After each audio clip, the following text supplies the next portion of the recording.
Et si je vous disais que ce n'est pas la vieillesse qui vous a volé votre désir, mais votre façon de vous endormir chaque soir, que ce n'est pas votre âge qui vous éteint, mais l'oubli de gestes simples qui, autrefois, vous rendaient vivant. Ce n'est qu'en perdant presque totalement ma capacité à monter un escalier que j'ai compris ce que mes patients avaient essayé de me dire pendant tant d'années. Ce n'était pas la douleur qui leur faisait le plus peur. Ce n'était pas non plus la solitude ou les médicaments. Non. Ce qui les terrorisait, c'était la perte progressive de leur liberté de mouvement. La peur de ne plus pouvoir se lever seul, de devoir s'appuyer sur quelqu'un ou sur quelque chose pour se déplacer, d'être à la merci d'un faux pas ou d'un tapis mal placé. Je me souviens précisément du jour où, pour la première fois, j'ai dû poser ma main sur la rampe pour monter 2 étages. Ce geste, autrefois naturel et presque imperceptible, m'a semblé une trahison. Mon propre corps ne répondait plus. Mes jambes tremblaient, mes genoux grinçaient et mon souffle s'était raccourci. J'étais un homme en bonne santé selon les examens, mais un homme en déclin selon ses sensations. Et ce matin-là, devant le miroir, je me suis posé cette question que personne n'ose jamais formuler à voix haute. Est-ce que je suis encore un homme? Pas un homme au sens musculaire ou sexuel du terme, pas au sens social non plus, mais un homme dans le sens intime, viscéral, primitif. Un homme qui ressent, qui désire, qui aime, qui sait encore pourquoi il se lève le matin, qui a encore envie d'embrasser sa femme, de sentir son odeur, d'éprouver cette fierté simple d'être là, droit, vivant. Je suis le docteur Michel Lemoine, aujourd'hui retraité après 40 années de médecine générale dans les zones rurales de l'Aveyron. J'ai écouté des milliers de patients. J'ai soigné des dos usés, des reins fatigués, des cœurs essoufflés.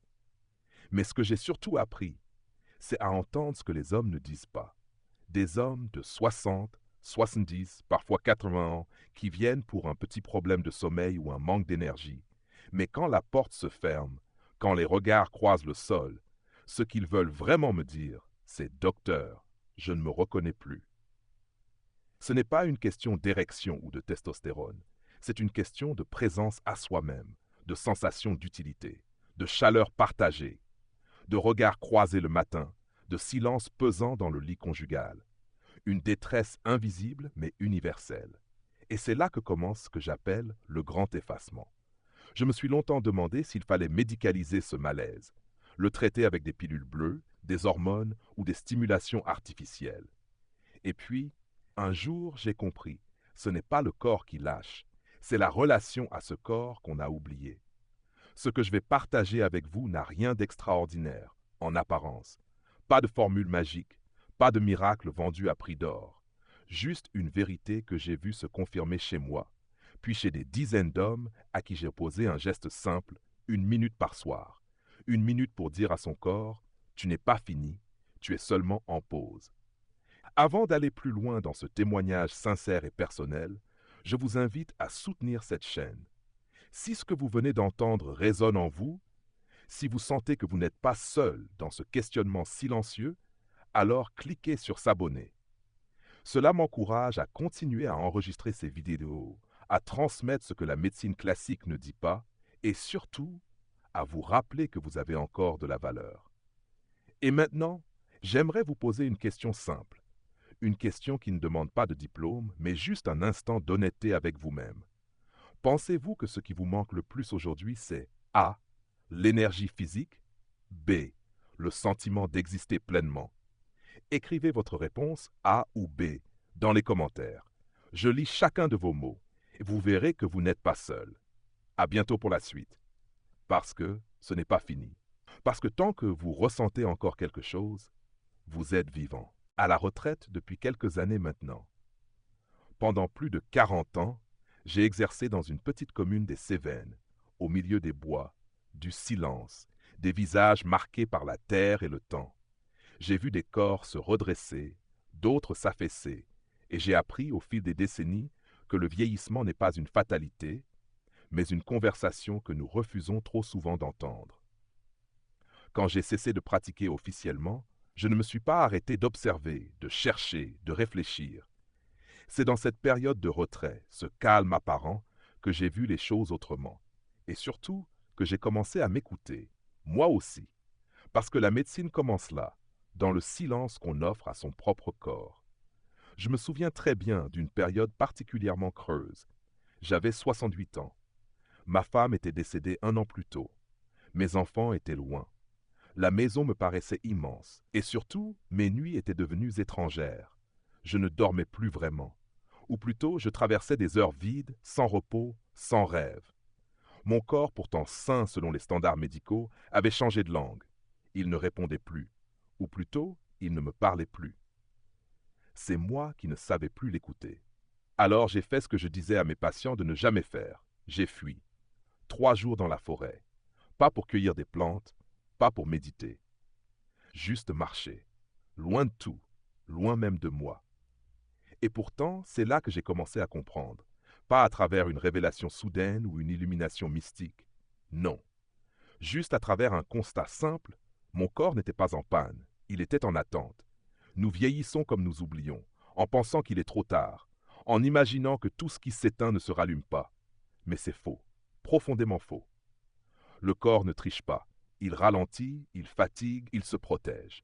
Mais il espère encore, et surtout il répond quand on l'invite avec justesse. Je suis rentré chez moi, j'ai regardé ma cuisine, mon armoire à herbes, mon carnet de notes, et je me suis dit, et si la clé n'était pas dans les traitements, mais dans un geste, une attention, une constance. À partir de ce jour, j'ai commencé un travail long, lent, mais passionnant. J'ai repris mes connaissances en phytothérapie, j'ai réuni des témoignages, j'ai croisé les traditions rurales, les approches orientales, les données scientifiques, et petit à petit, j'ai tissé un fil que je tiens encore aujourd'hui et que je tends à tous les hommes qui viennent me voir. Ce n'est pas la force qu'il vous faut, c'est un rituel. Car voyez-vous, nous avons fait de notre corps une machine à corriger. Quand il va mal, on le pousse, on le dope, on le répare. Mais rarement, très rarement, on lui demande ce dont il a besoin au fond, de la régularité, de l'écoute, de la tendresse. Ce que je vais partager dans les prochaines minutes n'est pas une méthode. C'est une intention rendue visible. C'est un moment de la journée où l'on ne prend rien, mais où l'on donne quelque chose à son propre corps. Un message, une offrande, un temps court, mais chargé de sens. Cela m'a pris des mois pour comprendre comment rendre ce geste à la fois simple et puissant. Et tout a commencé avec ce que j'appelle aujourd'hui le rituel d'une minute. Un rituel avant le sommeil. Pas pour se soigner, pas pour redevenir jeune, mais pour redevenir présent à soi-même. C'est dans cette démarche que j'ai observé des transformations que je n'avais jamais vues avec des prescriptions classiques. Des hommes que je connaissais depuis longtemps, fermés, amers, fatigués, qui au bout de 2 semaines se tenaient autrement. Non pas redressés comme des soldats, mais habités à nouveau. Le sommeil s'améliorait, le regard reprenait vie, la peau reprenait de la couleur, mais surtout le lien reprenait. Le lien avec leurs femmes, avec leurs enfants, avec leur propre désir de vivre. Pas de conquérir le monde, non. De savourer un matin, une odeur de café, un rire partagé, une main posée sur l'épaule. Ce qui m'a le plus bouleversé, c'est la simplicité de l'outil. Pas besoin de savoir. Il suffisait de vouloir. Pas besoin d'y croire, mais de répéter. Chaque soir, 1 minute, avec conscience. Et c'est là que j'ai compris. Le corps humain n'a jamais demandé la jeunesse éternelle. Il demande à être reconnu, à ne pas être abandonné comme un vieux meuble. Il demande à être invité à nouveau dans la danse de la vie. Alors si vous êtes un homme, quelque part entre 60 et 80 ans, et que vous vous êtes déjà surpris à vous dire en silence « Je ne suis plus celui que j'étais », alors vous êtes exactement là où il faut pour entendre ce que j'ai à partager. Ce n'est pas un secret, ce n'est pas une promesse de performance, c'est une invitation à reprendre le fil. Et si vous acceptez de suivre ce chemin, je peux vous garantir une chose, vous vous surprendrez vous-même. Et peut-être qu'un matin, comme moi, vous vous réveillerez sans douleur. Pas parce que tout est redevenu parfait, mais parce que dans le silence du lever du jour, vous sentirez à nouveau quelque chose de précieux. La dignité tranquille d'un homme qui ne s'est pas abandonné. À mon âge, je ne cherche plus à impressionner ni à convaincre par des discours spectaculaires. Ce que je veux désormais, c'est transmettre. Transmettre ce que la pratique, la vieillesse et surtout l'écoute m'ont appris. Et parmi tout ce que j'ai observé chez les hommes que j'ai accompagnés dans la dernière partie de leur vie, rien n'est plus clair pour moi que ceci. Le corps connaît le chemin du retour, pour peu qu'on sache lui parler au bon moment, avec les bons gestes. Pendant longtemps, j'ai cru, comme beaucoup de mes confrères, que le traitement passait par des prescriptions, par des analyses, des diagnostics, des comprimés bien dosés, et puis j'ai vu des hommes ne jamais vraiment revenir à eux-mêmes, malgré des examens rassurants, malgré des taux normaux, malgré une chimie conforme. C'est là que j'ai compris. Le retour à soi ne se mesure pas en chiffres, mais en sensations. C'est dans cette quête que j'ai affiné ce que j'appelle aujourd'hui le rituel d'une minute. Pas une recette miracle, pas une superstition, mais un moment simple, concret, où l'on associe 4 éléments naturels dans un geste quotidien. Et dans ce geste, dans cette constance, dans cette tendresse qu'on offre à son propre corps, j'ai vu renaître des choses que les médicaments seuls n'avaient jamais réussi à faire refleurir. Le premier élément, c'est la banane mûre, un fruit si banal qu'on le méprise. Et pourtant, lorsqu'on l'observe avec les yeux de celui qui cherche à comprendre, on découvre une richesse insoupçonnée. La banane contient du tryptophane, précurseur naturel de la sérotonine, cette molécule du bien-être, du calme, de la connexion intérieure. La sérotonine elle-même est le socle de la mélatonine, l'hormone du sommeil profond. Et c'est pendant ce sommeil profond, et seulement alors, que le corps masculin produit naturellement la testostérone. J'ai vu des hommes dormir à nouveau profondément, se réveiller plus stables, plus présents, simplement parce qu'ils avaient réappris à nourrir leur nuit. Et tout a commencé par une banane bien mûre, mangée lentement, avec attention, avant d'éteindre la lumière. Le deuxième élément, c'est le safran, cette petite épice venue du Moyen-Orient que les anciens appelaient l'or rouge.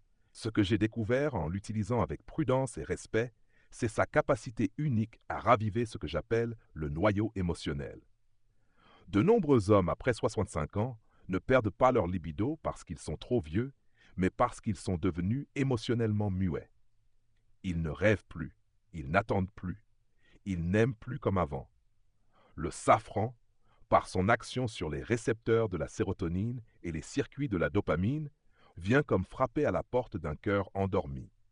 Je pense à Alain, un veuf de 72 ans, qui m'a confié, les larmes aux yeux, qu'il avait rêvé de sa femme pour la première fois depuis 2 ans, après 10 jours à prendre une infusion de safran et de miel chaque soir. Je me suis réveillé avec le cœur qui battait encore, m'a-t-il dit. Puis vient la cannelle de Ceylan, si différente de la cannelle commune que l'on trouve dans les supermarchés. La cannelle véritable agit sur la microcirculation, sur les parois vasculaires, sur l'élasticité des tissus. Je la recommande aux hommes qui me disent « Je ressens encore du désir dans ma tête, mais mon corps ne suit plus ». Ce n'est pas un manque de volonté, c'est un manque de flux. Et la cannelle, chaque soir, comme un petit feu doux dans le sang, vient rouvrir les chemins. Non pas pour exciter, mais pour rétablir. Pas pour bousculer, mais pour remettre en mouvement. Enfin, le miel brut, non pasteurisé, non transformé. Une douceur, oui, mais aussi un trésor d'enzymes vivants, de minéraux, de petites choses invisibles mais puissantes. Le miel soutient le foie, cet organe silencieux qui joue un rôle majeur dans la régulation hormonale. Le miel apaise, mais il structure aussi. Il équilibre le sucre sans provoquer de pic, il prépare la nuit en douceur, et surtout il accompagne les 3 autres ingrédients dans une harmonie parfaite. Le miel est ce qui lie, ce qui rassemble, comme un baume final. Quand ces 4 ingrédients sont combinés dans un petit bol, avec intention, sans distraction, sans télé, sans téléphone, quelque chose d'étrange, mais de profond se passe. Ce n'est pas spectaculaire, ce n'est pas immédiat, mais c'est vrai. J'ai vu des hommes retrouver la sensation de leur propre corps après des années d'oubli. J'ai vu des regards se relever, des gestes retrouver leur souplesse, des couples redécouvrir une tendresse qu'ils croyaient perdue. Pas à cause d'un remède miracle, mais parce que le corps avait reçu, enfin, un message clair. Le rituel du soir n'est pas un acte banal. C'est un engagement envers soi. C'est le moment où l'on cesse de se punir pour ce qu'on n'est plus et où l'on commence à honorer ce que l'on est encore. Chaque soir, en préparant ce petit mélange, je dis à mon propre corps, « Tu n'es pas oublié. Tu as porté mes années, mes douleurs, mes erreurs. Ce soir, je te rends un peu de ce que tu m'as donné. Et vous savez ce qui est le plus beau? C'est que cela fonctionne. Lentement, silencieusement, mais sûrement. Pas pour devenir un homme plus jeune, mais pour redevenir un homme vivant. J'ai passé ma vie à écouter le corps des autres, mais ce n'est qu'en prenant de l'âge que j'ai réellement appris à écouter le mien. Il ne parle pas comme on croit. Il ne crie pas. Il ne supplie pas. Il se tait, doucement, et attend. Attendre que nous revenions à lui, non pas avec des gestes brusques ni des pilules miracles, mais avec la présence, cette attention patiente qui transforme un acte ordinaire en acte de soi. Je dis souvent à mes anciens patients que le corps ne demande pas qu'on en fasse plus, il demande qu'on fasse mieux. On croit qu'il nous faut tout chambouler, manger différemment, faire du sport, prendre des compléments, et puis on s'épuise, on abandonne. Ce que j'ai découvert, après des années à accompagner des hommes dans cette étape si délicate qu'est le vieillissement, c'est qu'il suffit parfois d'un petit moment précis, au bon moment, pour réveiller tout un mécanisme endormi. Ce moment, c'est celui qui précède le sommeil, le soir, juste avant de s'allonger. C'est là que tout se joue, car c'est à ce moment que le corps choisit. Va-t-il simplement s'éteindre, comme un ordinateur mis en veille, ou va-t-il entrer dans son travail nocturne de régénération, ce processus silencieux où tout se remet à sa place, où les hormones se rééquilibrent, où le cerveau trie, où le cœur ralentit, où la mémoire se dépose. Mais voilà, beaucoup d'hommes passent à côté de cette porte. Ils dînent tard, regardent les nouvelles, consultent leur téléphone, s'endorment dans un tumulte lumineux et mental qui empêche leur corps de basculer vers ce que j'appelle le repos utile. Ils dorment peut-être, mais ils ne se restaurent pas. Ils s'éveillent fatigués, vides, désorientés. Et cette fatigue-là, elle s'accumule. Elle use le désir, la joie, la concentration, le lien au monde. Ce que je propose dans mes accompagnements, ce n'est pas un régime, ce n'est pas une cure. C'est un rituel du soir. Une seule minute. Mais cette minute-là change la nuit. Et une nuit changée change tout. Je me souviens d'un homme, Étienne, 67 ans, ancien commerçant. Il est venu me voir après avoir tenté des compléments alimentaires, des médicaments pour dormir, des stimulants. Rien ne tenait. Il dormait mal, se sentait émoussé, disait-il. Plus d'élan. Je lui ai demandé de ne rien changer à sa journée, de ne rien modifier dans ses habitudes, sauf une chose, consacrer une minute chaque soir à son corps et à lui seul. Une minute sans écran, sans parole, sans distraction. Une minute pour préparer ce petit mélange dont je vous ai parlé dans la partie précédente, mais surtout une minute vécue comme un rendez-vous. Car c'est là que réside le secret. Ce n'est pas ce que vous mangez qui compte, c'est l'intention avec laquelle vous le faites. Une banane écrasée, quelques filaments de safran, une pincée de cannelle de Ceylan, une cuillère de miel pur. Ce n'est pas un plat, c'est un message. Un langage que votre corps comprend bien mieux que toutes les injonctions mentales. Cela lui dit « Je t'ai vu, je t'entends, je ne t'abandonne pas à la mécanique du temps ». Quand Étienne est revenu me voir 3 semaines plus tard, c'est pas son apparence qui avait changé. C'était son regard. Il m'a dit une chose simple. Je me sens relié. C'est un mot que peu d'hommes utilisent spontanément. Relié à quoi? À lui-même, à sa femme, à ses sensations, à son envie de lire, d'écouter de la musique, d'embrasser. Il ne s'agissait pas de retrouver une vigueur perdue, mais de retrouver le fil, ce fil invisible qui fait que l'on habite son propre corps. Je pourrais vous parler des effets biologiques de cette pratique, de la manière dont la sérotonine prépare le sommeil, dont la mélatonine est stimulée, dont la testostérone est naturellement produite durant les phases profondes de repos. Je pourrais vous citer des études sur le safran ou le miel. Mais ce n'est pas cela qui m'intéresse. Ce qui m'intéresse, c'est ce que je vois, ce que je ressens chez ceux qui ont adopté ce rituel. Ce que je ressens en moi, chaque soir lorsque je m'assois avec ce bol tiède entre les mains et que je ferme les yeux avant de prendre la première bouchée. Ce moment-là n'a pas de prix. Il n'est pas spectaculaire. Il ne change pas le monde, mais il change mon monde. Et il change celui de tant d'hommes qui, après des années à se sentir spectateurs de leur propre déclin, reprennent un rôle actif, non pas contre la vieillesse, mais avec elle, en marchant à ses côtés et non en fuyant devant. Il n'est jamais trop tard pour rétablir un dialogue avec soi. Il n'est jamais trop tôt non plus. Ce n'est pas une question d'âge, mais d'écoute. Le corps ne demande pas qu'on l'entretienne comme une machine, il demande qu'on l'honore comme un compagnon de route. Et chaque soir, pendant 1 minute, vous avez l'occasion de le faire. Pas pour devenir un autre, pour redevenir pleinement vous-même. Alors, essayez, ce soir, juste ce soir. Asseyez-vous, éteignez la lumière, préparez ce bol avec lenteur, et prenez cette minute, une seule, vous verrez. Le silence qui suit est plus doux, et le sommeil qui vient plus profond. À ce stade de ma vie, je ne soigne plus les symptômes. Je tends l'oreille vers ce qui n'est pas dit, vers ces battements faibles, ces regards éteints, ces soupirs lancés entre deux silences. C'est là que je travaille encore, non plus avec l'ordonnance, mais avec la parole. Et surtout, avec la mémoire. La mienne et celle des hommes qui m'ont confié, parfois sans un mot, leur fatigue d'être oubliés par leur propre corps. Il y a quelque chose que j'ai appris lentement, patiemment au fil des années. Ce n'est pas la virilité qu'un homme regrette en vieillissant, c'est la sensation d'exister avec justesse dans son corps. Ce n'est pas la puissance qu'il cherche à retrouver, mais la présence. Il ne veut pas rugir, il veut sentir, il veut respirer sans honte. Il veut poser la main sur l'épaule de la femme qu'il aime et savoir que ce geste veut encore dire quelque chose. Un matin, Henri, 80 ans, est venu me voir.